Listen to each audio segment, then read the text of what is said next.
Donc salut, bienvenue, je viens vous présenter les règles de Lost Explorer.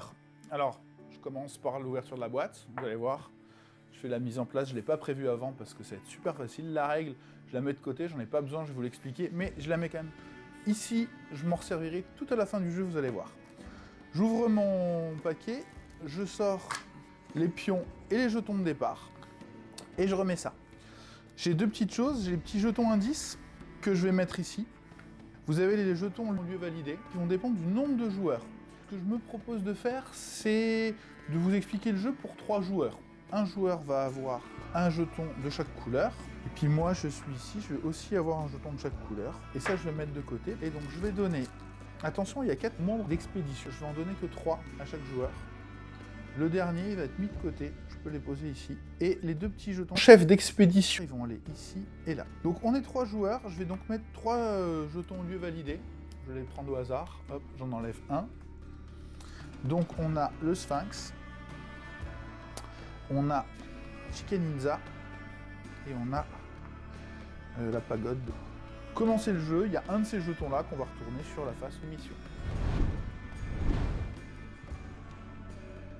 J'ai mis en place le jeu, vous allez dire mais pourquoi il a fait ça? Pour vous raconter une belle histoire. En fait, ce qui s'est passé, c'est qu'il y a 2 exploratrices qui ont découvert l'entrée d'un monde perdu quelque part sur Terre. Mais elles ont elles-mêmes disparu.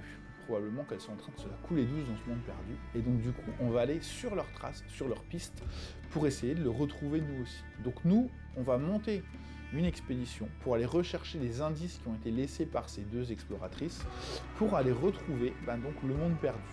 Alors comme elles sont 2, en fait, vous voyez qu'ici, il y a 2 pistes qui représentent en fait l'avancée dans la recherche d'indices pour chacune des 2 exploratrices. Et donc quand on va trouver des indices, quand on va arriver à suivre les traces de ces exploratrices, on montera sur l'une ou sur l'autre de ces pistes. Les indices laissés par ces exploratrices sont représentés par ces petites loupes là, et donc le but du jeu, ça va être d'aller en récupérer 4. On estime que si on a récupéré les 4 indices, on sait où est le monde perdu. Petite subtilité, soit on peut suivre les traces d'une seule exploratrice, soit on peut suivre les 2, parce que chacune va nous donner des indices, et dès qu'on en a 4, donc ça peut être 4 de l'une, ou 2 de chaque, ou 3 de l'une et 1 de l'autre, on va réussir à découvrir l'entrée du monde perdu. Ici, on a la carte du monde avec 12 lieux particuliers sur lesquels on va envoyer nos membres d'expédition pour aller voir s'il n'y a pas des choses intéressantes à voir sur ces lieux-là.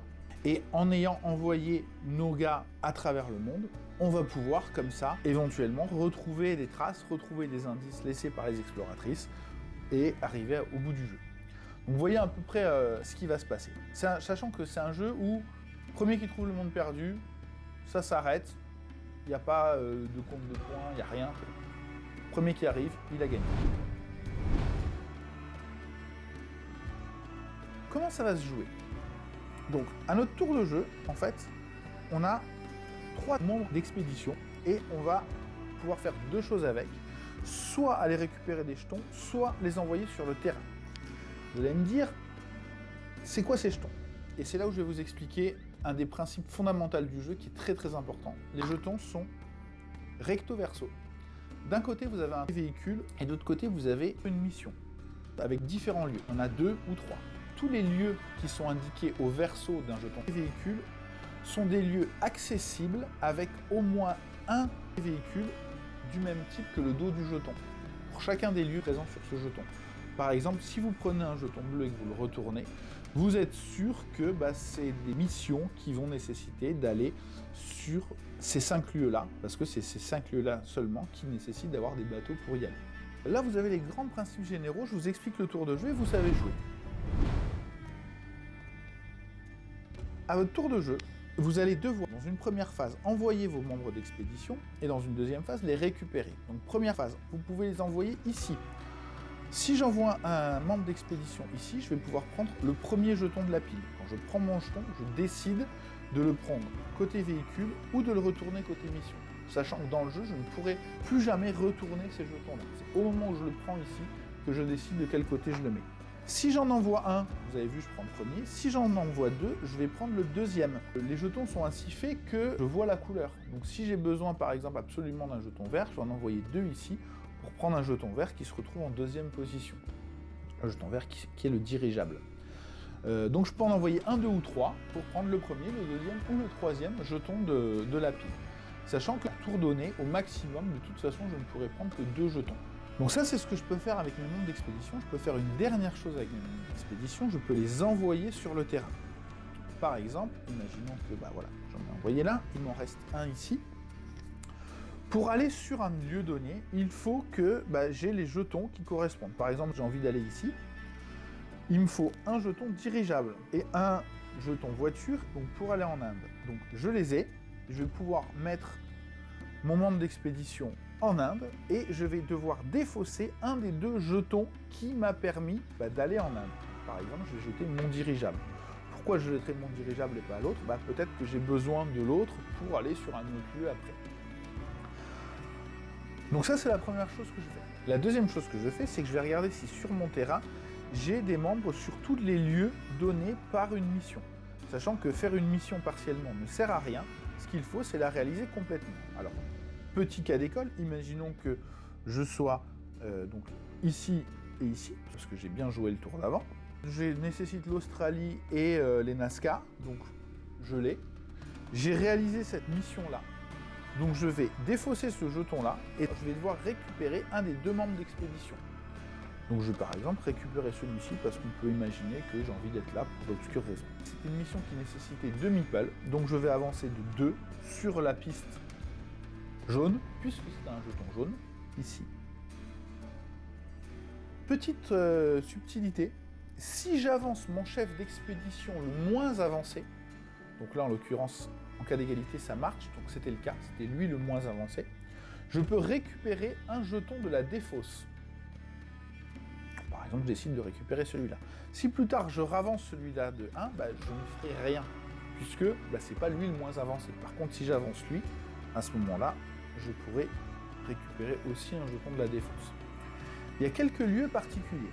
À partir du moment où j'ai mes 2 chefs d'expédition qui ont atteint le 4, j'ai le droit à mon 4e petit meeple bonus. À partir du moment où un chef d'expédition arrive sur une loupe, je vais prendre un jeton d'indice. Je vais prendre un 2e jeton d'indice. Et quand j'aurai pris les 4 jetons d'indice, vous vous rappelez, je l'ai dit au début, vous allez gagner la partie. Il me reste 2 petites subtilités à vous expliquer. D'abord, des jetons où il y a des lieux validés comme ça, en fait, ça, vous le considérez juste comme un jeton 2. Quand vous le réalisez, vous avez besoin d'avoir un mec juste ici et ici, puisque celui-là est déjà validé, et il vous rapporte que 2 points. Et enfin, la dernière subtilité, c'est que si jamais il y a un autre joueur qui est présent ici, et que je veux y aller, mettons je suis dans cette situation-là, je peux. Je vais prendre sa place, je vais l'éjecter, mais les jetons, vous vous rappelez, je dois en défausser un. Au lieu de le défausser, je vais le donner au joueur que j'ai éjecté. C'est pas toujours un mal de se faire éjecter, et souvent on a des fois envie de le faire, parce que du coup ça va nous permettre de récupérer un jeton gratuitement, peut-être qu'il va nous servir à autre chose, etc.